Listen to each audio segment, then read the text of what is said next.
Is the Walking Dead survival instinct really as bad as a lot of people say?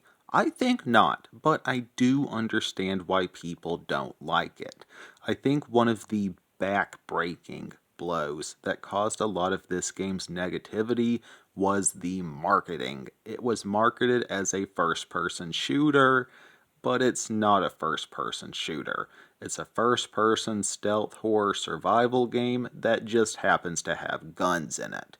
So most people bought it expecting a zombie FPS and got quite the opposite, as there are only a couple sections in this entire 6.5 hour game where you can really use firearms, which I will get into. Before I go any further, I would like to point out that I was able to see this game through unbiased eyes, as I only ever watched one full episode of the show, versus if I had seen every episode that set certain expectations for me beforehand. Back to my review, the only other Walking Dead game I have played is Destiny's, and that game, just no.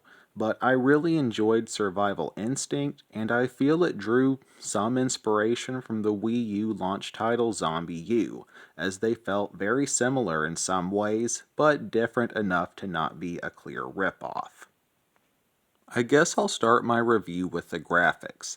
They were pretty good, with a very detailed world, great zombie designs, and a simple damage tracking system for when you injured zombies. Like when slicing their face, you could watch it get more ripped up with each slice. The story of this game was pretty good actually, and was canonized to the show by AMC if I'm not mistaken, and was supposed to be Daryl's backstory. Story spoilers ahead. In the tutorial, you shortly get to play as his father, I think it was his dad, and he's on a hunting trip with his family when the zombie outbreak happens. Unfortunately, he is overrun by the walkers and left mortally wounded, with Daryl and his uncle showing up too late to rescue him. Daryl's uncle is bitten, but they're unaware of the zombie infection. So they mercy kill Daryl's father and start their trip to find Daryl's older brother, Merle. I can't remember the name of the town he was in, but that's where they head. Unfortunately, Daryl's uncle turns into a zombie and Daryl is forced to kill him about halfway into their trip, and Daryl must proceed alone, not counting optional survivors. We'll get to that later. Daryl reaches the town where apparently Merle had been sitting in jail, and Daryl thankfully finds his brother alive and more or less well, and Merle wants them to go to visit his old biker gang, which he has a feeling is still alive, and says he has a surprise for Daryl. Upon arrival, Merle and Daryl split up to go look for Merle's gang. Merle reaches them first, but is secretly out for revenge and starts killing the members, because apparently they ratted him out to the police and caused him to be incarcerated. Daryl is mugged by a couple bikers and Merle bails, and Daryl, now armed with his iconic crossbow, starts a hunt to retrieve his stolen items and leave the town. Daryl runs into a girl named Scout, and they head to Sherwood, hoping to gather information about evacuations, and Scout is reunited with her father, and she departs from Daryl's company, and Daryl learns of evacuations taking place in Atlanta, so Daryl heads that way. After reaching a football stadium in Atlanta, Georgia, where the evacuations, via helicopter, are taking place, Daryl unsuccessfully tries to reach several choppers before their liftoff, but finally is able to catch one. But the chopper is being swarmed with walkers.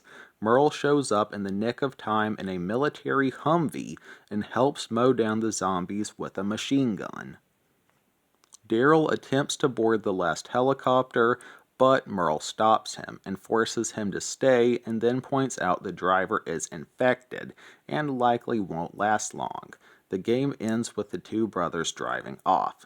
While I did leave out some details for the sake of time, that's a story recap, and I personally liked it overall. Moving on to the gameplay, it is a stealth horror survival game that just happens to have guns. Most of the levels consist of sneaking around various areas while doing various objectives, such as looking for supplies or in one mission, preparing a fireworks trap for a giant Walker barbecue. The game had quite a bit of suspense at times with eerie music and shadows and sounds and very unexpected jump scares which came out of nowhere.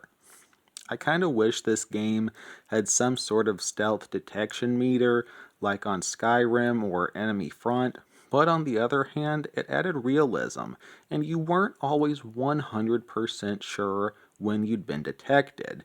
You're just creeping along and then, bam, a walker grabbed you from behind. And did I mention, the undead can smell you, so even if they can't see or hear you, simply being close to them for too long will result in your detection.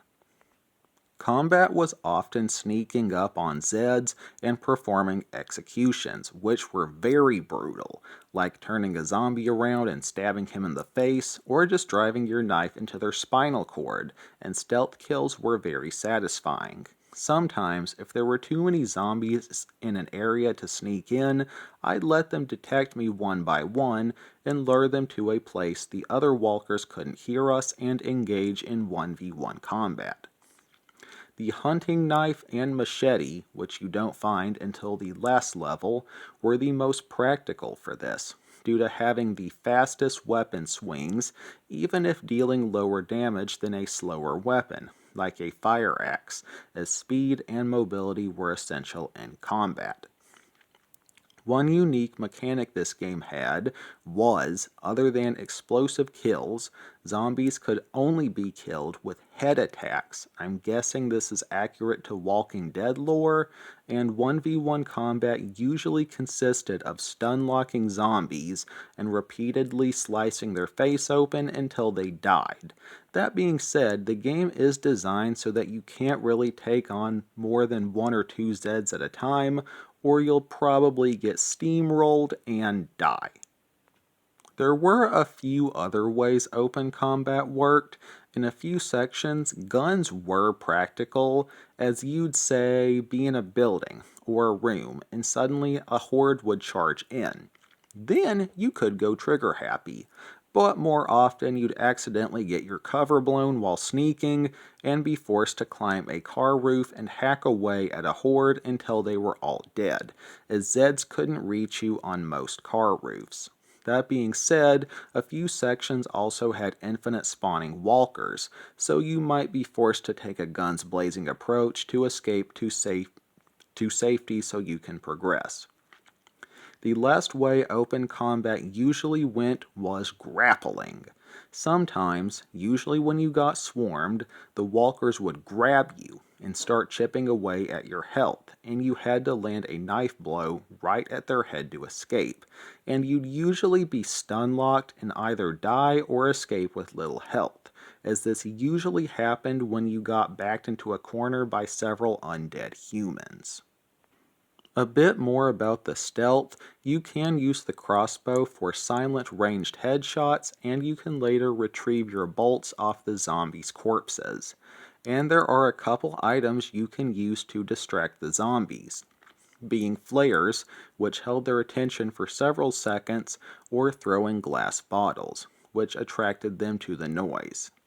One thing that added challenge to this game was a limited inventory, having only 10 backpack slots, one of which had to be taken up by your knife. You simply couldn't drop it, so you really had only 9 slots, and ammo had limits, as each slot could only hold a certain amount of ammo, e.g., one slot can hold a maximum of 6 bolts. So you had to tightly balance health items, being MREs and sports drinks, weapons, ammo, distracting items, and fuel used for traveling among locations. Speaking of that, you move among levels via vehicles. While you can't drive them yourself, you can choose your routes and, in a couple instances, your location. You have 3 route choices: highways, back roads, or streets, with each having their own risks and incentives, as the highways were the most direct routes, with less stops and lower gas usage, but the highest chance to break down, while the back roads had the highest fuel usage and lower chance to break down, but with more stops, while the streets, what I always took, was in the middle. There are 14, I think, levels total, but you only play 12 of them, as you sometimes had a choice on your map between 2 levels, so you'd have to play the game at least twice to experience everything it has to offer. While traveling between levels, you can sometimes stop for various reasons. You can run out of fuel and have to scavenge for more, your vehicle can break down, and you have to find items to repair it. There are optional stops to search for supplies, rescue survivors, or to move roadblocks, aka crash cars, that or choose a different route mid-trip. There are several vehicles in the game, with each having different storage capacity, fuel usage, and likelihood to break down. In your car, you have a small inventory where you can place items between levels, and also at the start of levels, if you have any rescued survivors, you can give them weapons and have them attempt basic tasks, such as looking for food or gas. And that largely covers the Walking Dead survival instinct. A pretty fun game that I actually enjoyed. Earns a 8.1 out of 10 from me. And, as a side note, according to Wikipedia, this game actually had a Horde survival mode released as a DLC. That would have been interesting to play.